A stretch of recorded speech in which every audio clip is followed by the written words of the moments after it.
Ce programme est financé par les amis et partenaires du ministère de Joyce Meyer. Nous laissons la peur nous submerger, nous rendre malheureux et nous tourmenter. Puis-je simplement dire haut et clair, vous ne pouvez pas vivre pleinement et avoir peur en même temps.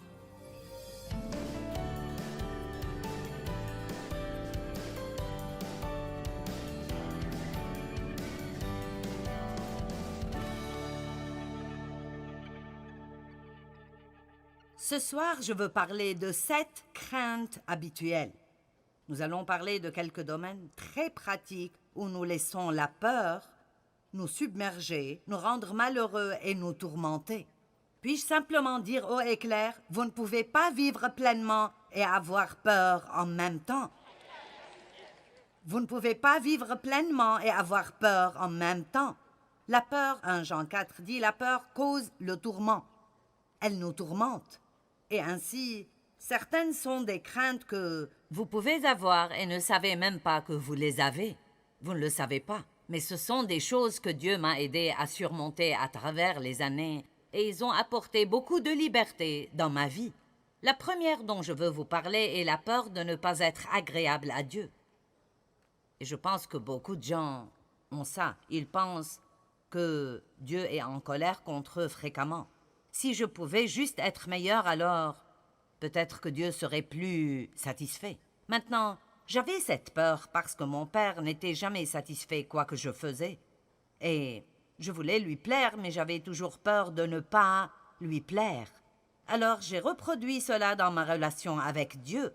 Mais même si vous n'avez pas été maltraité dans votre enfance, vous pourriez avoir eu des parents magnifiques et avoir toujours cette crainte subtile que vous n'êtes tout simplement pas agréable à Dieu. Voyons juste si quelqu'un là est d'accord avec moi. Parce que parfois, vous avez l'air si innocent que je ne sais pas si vous avez besoin de ça ou pas. Romains 8:15 dit que nous n'avons pas reçu l'Esprit Saint pour que nous soyons une fois de plus sous l'esclavage de la peur. Nous avons reçu l'Esprit Saint, l'Esprit d'adoption. Dieu nous a adoptés, ça veut dire qu'il vous a choisi. Il n'était pas obligé de vous choisir, il vous a choisi à dessein et savait déjà toute mauvaise chose que vous alliez jamais faire. C'est bien mieux que vous n'agissez. L'adoption est vraiment une chose puissante. Je veux dire, il y a des personnes qui ont été adoptées et c'est un problème pour eux parce qu'ils ne pensent qu'à la personne qui ne les a pas gardées pour quelque raison. Mais je veux dire, l'adoption, si vous y pensez, c'est impressionnant. Parce que quelqu'un est venu et ils n'ont pas simplement eu un bébé. Ils vous ont voulu, ils vous ont choisi, ils vous ont adopté. Et c'est extraordinaire. Nous devons penser positivement aux choses et non pas à tout ce qui se passe de mauvais dans notre vie. Amen.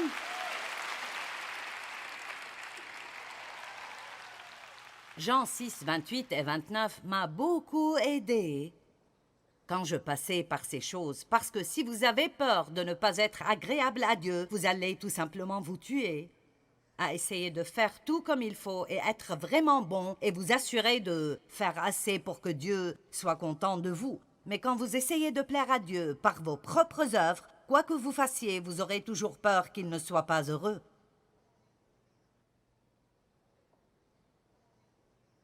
Apparemment, nous ne sommes pas les seules personnes qui ont ce problème. Il en était de même dans la Bible avec les disciples. Et ils lui dirent, « Que devons-nous faire ?»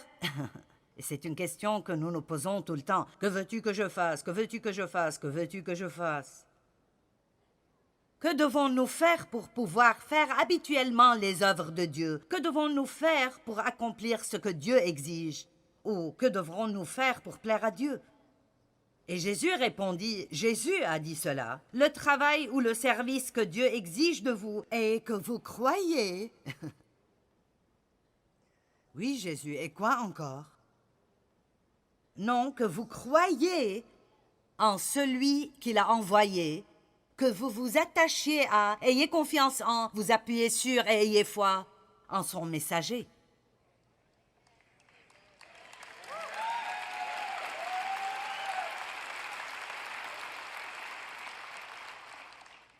Et vous savez, parfois j'aime quand je peux voir les gens faire.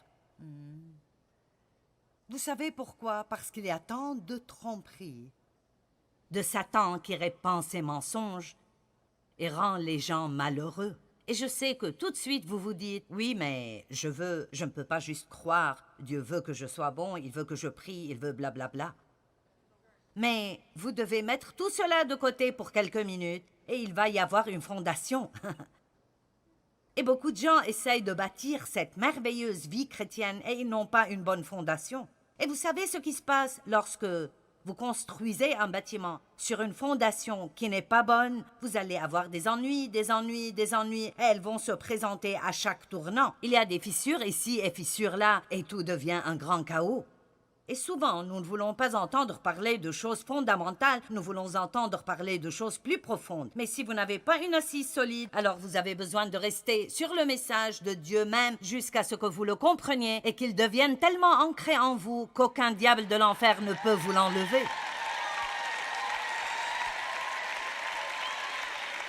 Et je dis tout le temps que juste parce que nous l'avons souligné dans notre Bible ne veut pas dire que nous le comprenons. Je vais vous dire quand vous savez que Dieu vous aime. Vous pouvez le savoir quand vous pouvez recevoir la correction de Dieu sans vous sentir condamné. Quand vous pouvez apprécier quand Dieu vous montre quelque chose que vous n'avez pas fait comme il faut et ne pas sentir « maintenant Dieu n'est pas content ». Dieu est content. Il est content que vous soyez ici. Il est content que vous soyez assez intéressés pour prendre le temps de venir ici. Il est content que certains d'entre vous aient pris congé et soient venus ici. Dieu vous sourit ce soir. Il ne fronce pas les sourcils en sortant sa liste de tout ce que vous avez fait de mal toute votre vie. Dieu voit la fin depuis le début et il voit ce que vous êtes déjà dans son esprit et ce que vous êtes en train de devenir chaque jour de votre vie. Et il a dit, avant toute chose, vous devez croire que je suis votre seule justice devant Dieu. Nulle œuvre, quoi qu'elle soit, ne peut être notre justice devant Dieu. Je pourrais prier jusqu'à ne plus pouvoir parler, et cela ne signifie pas que Dieu serait content de moi. Il ne va être satisfait que si je crois complètement et totalement que Jésus est bien celui qu'il dit qu'il est et qu'il a fait ce qu'il a dit qu'il a fait. Et je suis prête à mourir pour cette croyance.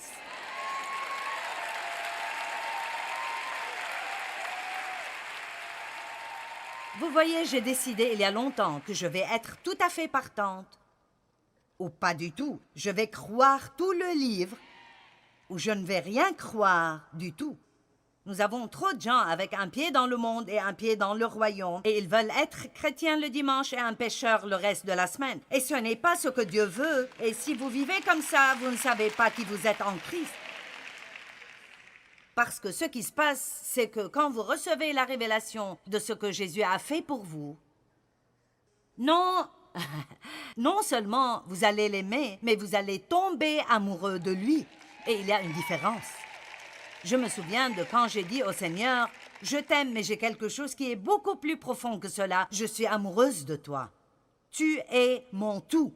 Tu es ma vie. » J'aime ce que Paul a dit. En lui, je vis, je bouge et j'ai mon être. Il n'y a rien que je veux faire si Dieu n'est pas le premier dans ma vie. Et cela vient de savoir ce qu'il a fait pour vous, et à partir de savoir comme il est bon et ce qu'il a fait pour vous. Et ça doit être l'assise. Nous ne sommes pas justifiés, rendus justes avec Dieu par nos œuvres, mais par son œuvre. Vous dites, mais vous voyez, il m'a fallu... Ce que j'essaye de vous dire ici, il m'a fallu 25 ans pour que je l'assimile et que je le crois vraiment. Et je peux comprendre ce que certains d'entre vous pensent dans leur esprit maintenant. C'est comme bien, oui, mais... mais, d'accord, mais... Just, tu ne sais pas les choses que je fais. Tu ne sais pas dans quel gâchis je suis. Eh bien, je peux vous dire une chose. Si vous êtes chrétien depuis 30 ans et vous n'avez pas changé, c'est parce que vous n'avez pas encore cette révélation dont je parle maintenant. Avez-vous idée de combien de personnes ont un semblant d'amour pour Dieu, Et ils vont à une église morte chaque semaine et ils entendent parler de 5 commandements de plus qu'ils doivent garder pour que Dieu soit content d'eux. Et ils finissent par abandonner Dieu. Ils n'ont même jamais eu Dieu pour commencer. Ils avaient une religion. Jésus n'est pas mort pour que nous ayons une religion. Il est mort pour que nous puissions avoir une relation personnelle avec lui par Jésus-Christ. Nous parlons de meilleur ami qui ne vous laissera jamais. Maintenant, la vraie foi, comprenez ça. Dieu s'intéresse à notre comportement. La Bible est pleine de choses à faire et à ne pas faire. Mais vous ne pouvez pas mettre la charrue avant les bœufs. Et ainsi, la toute première chose, la fondation, doit être Jésus et votre relation avec Dieu, votre relation intime et personnelle avec Dieu par lui.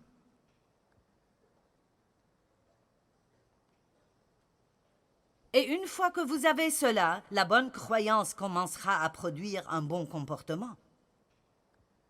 Le bon comportement ne produit pas une bonne relation, il ne le fera jamais. Mais la bonne relation va produire un bon comportement.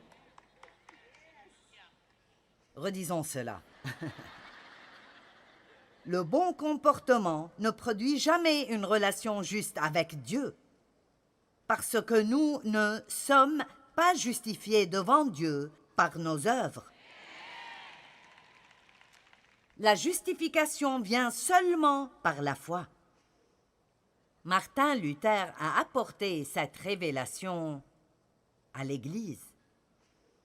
La foi, et non pas les œuvres, est le seul moyen par lequel nous pouvons jamais être justifiés ou vous tenir devant Dieu comme si vous n'avez jamais péché. C'est ce que c'est que d'être justifié, de se tenir devant Dieu. La Bible dit que lorsque nous nous repentons de nos péchés, il les éloigne de nous autant l'Orient est éloigné de l'Occident. Et comprenez cela, il ne s'en souvient plus non plus. Mon Dieu, il ne s'en souvient plus. Alors pourquoi ne pas arrêter de parler tous les jours à Dieu de choses que vous avez faites il y a 20 ans qu'il a déjà pardonnées et oubliées?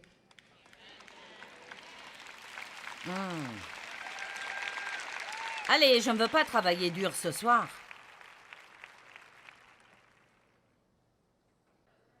Changer de comportement ne produira jamais la justice devant Dieu.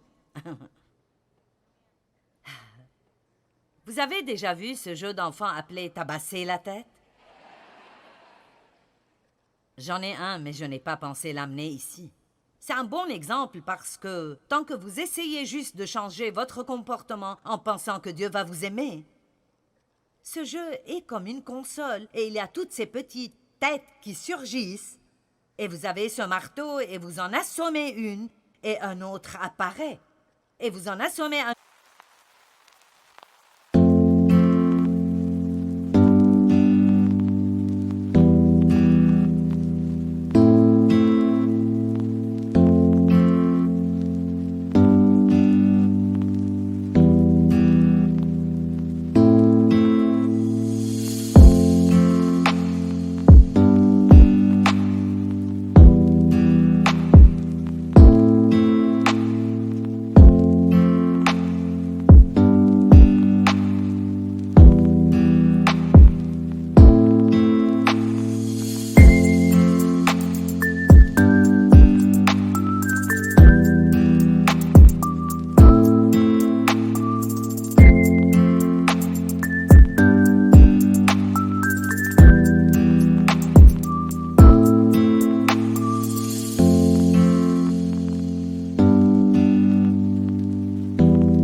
un autre et une troisième surgit ailleurs. Eh bien, c'est comme ça quand nous essayons de changer de comportement, pensant que cela va pousser Dieu à nous accepter et à nous aimer. Il vous aime déjà.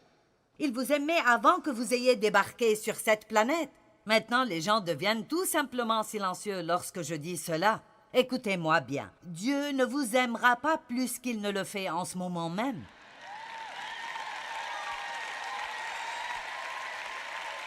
Mon Dieu, c'est comme avaler un flacon entier de comprimés nerveux.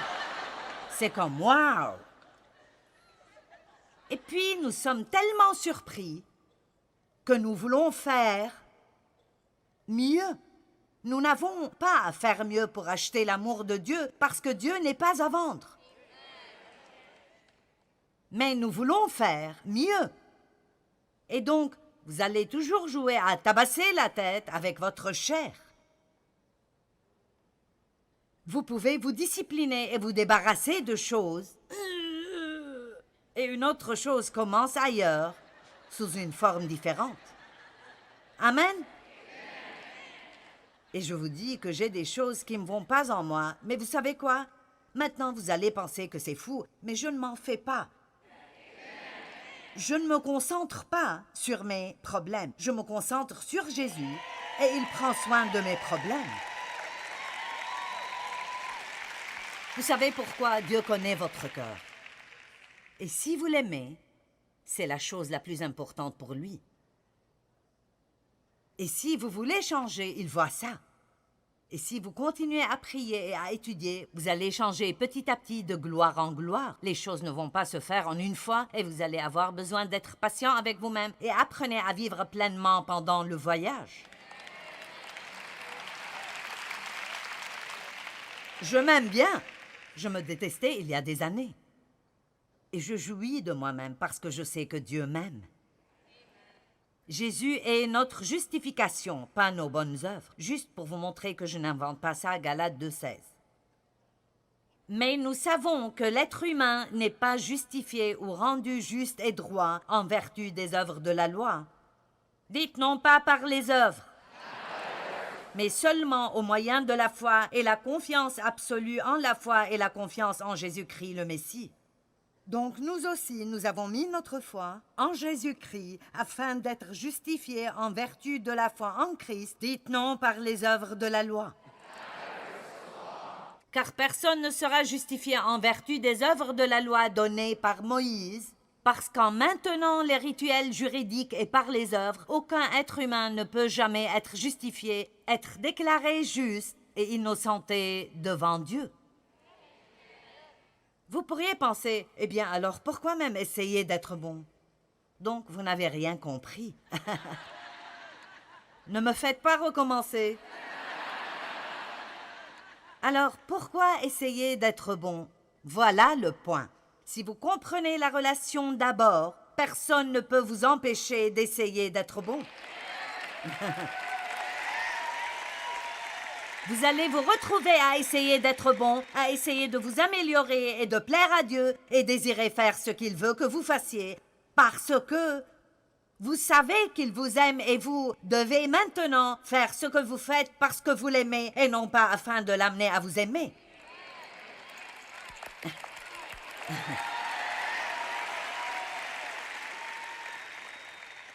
Vous ne savez pas ce que j'ai vécu avant de finalement comprendre ça à cause de la façon dont j'ai été élevée. Oh mon Dieu, il m'a fallu si longtemps pour arriver au point où je pouvais croire ça totalement. Et maintenant, c'est comme une révélation dans ma vie. Et lorsque j'essaye de vous passer l'information, je le fais avec passion parce que je sais ce que les gens ressentent quand ils n'ont pas cette compréhension. Merci. Maintenant, dans Matthieu 3,17, quand Jésus fut baptisé, il est dit, « Et voici une voix venant du ciel dit, « Celui-ci est mon fils bien-aimé en qui je prends plaisir. » Une autre traduction dit, « En qui j'ai trouvé mon plaisir. » Et vous pourriez dire, « Eh bien oui, c'était Jésus. » Eh bien oui, mais vous êtes en lui. Allez, vous êtes en lui. Vous savez quoi? Si je mets $1 dans cette Bible et je la brûle, le billet de dollar sera brûlé tout comme la Bible. Lorsque vous êtes en Christ, tout ce qui lui est arrivé, vous est arrivé. Vous êtes mort quand il est mort. Vous êtes ressuscité avec lui. Vous êtes en Christ.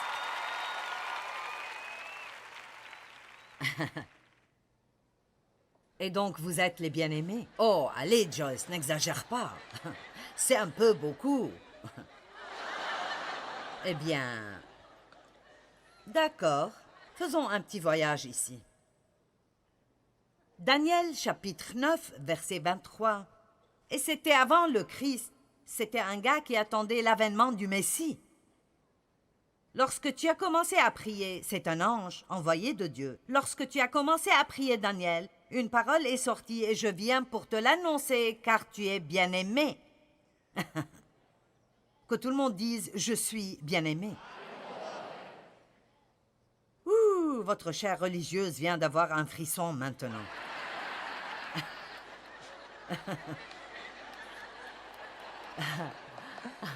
Je suis aimé. Wow! Et l'ange me dit, chapitre 10, verset 11, « Ô Daniel, homme bien-aimé! » Et le chapitre 10, verset 19, dit, « N'aie pas peur, homme bien-aimé! » Allez, vous voyez ça? « N'aie pas peur, homme bien-aimé! » Ne vis pas dans la peur parce que j'ai ce qu'il te faut. Je t'aime, tout va s'arranger. Sois tranquille et vois le salut de l'Éternel qu'il va travailler pour toi. Jean a parlé de lui-même. Jean, le disciple Jean, l'apôtre Jean, a écrit le livre de Jean.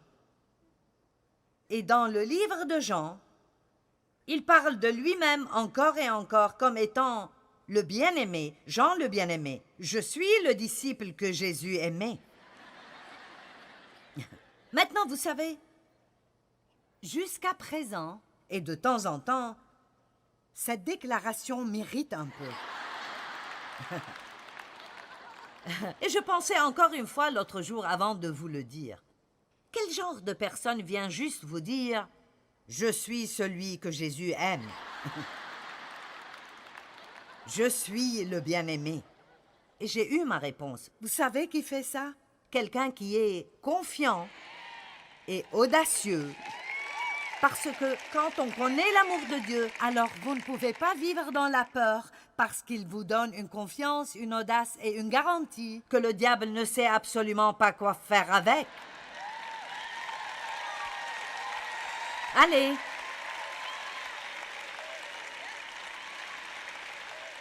Quand vous savez que vous êtes aimé, vous pouvez essayer de faire de grandes choses parce que vous ne vivez pas dans la peur de faire des fautes.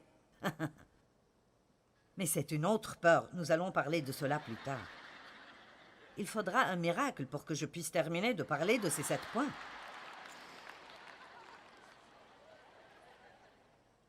David, le psalmiste David, son nom signifie bien-aimé. Je suis le bien-aimé de Dieu. J'ai commis un meurtre et un adultère. Dieu m'aime.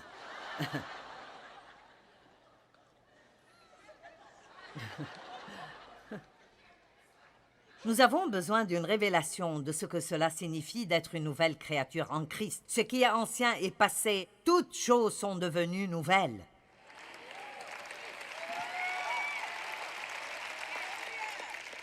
Ce qui est ancien est passé.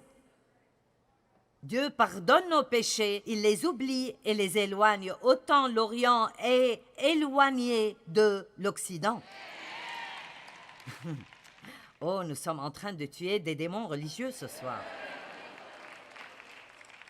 Et nous en avons tous un peu en nous. Il y a un homme ici ce soir qui parlait à Dave. Et il a passé combien? 6 ans en prison, Dave? Il a été sauvé dans sa prison en regardant nos émissions. Vous savez, il est ici ce soir. Et écoutez, il est ici ce soir et Dieu l'aime autant que n'importe qui d'autre dans cette salle. Et En fait, il pourrait être plus enthousiasmé pour lui qu'il ne l'est pour nous, parce que lorsque le mouton s'était perdu et a été retrouvé, il y a eu de grandes réjouissances pour celui qui est revenu. Et quand l'enfant prodigue a quitté et est revenu et le père a voulu faire une fête pour lui, le frère aîné, le frère religieux, a dit « Je ne vais pas à la fête ». Eh bien, écoutez, que vous alliez à la fête ou non, Dieu va toujours faire la fête. Et j'ai décidé que j'y vais. Je vais à la fête que Dieu programme. Amen. Alors, frère, où que tu sois, nous t'aimons. Tu y es accepté. Totalement et complètement accepté. Tu n'as jamais abaissé la tête par honte. Dieu va faire de grandes choses pour toi. Amen. En fait, où es-tu? Es-tu sur le balcon? Es-tu ici? Lève-toi, fais-moi signe, crie, fais quelque chose. Viens ici et laisse-moi prier pour toi.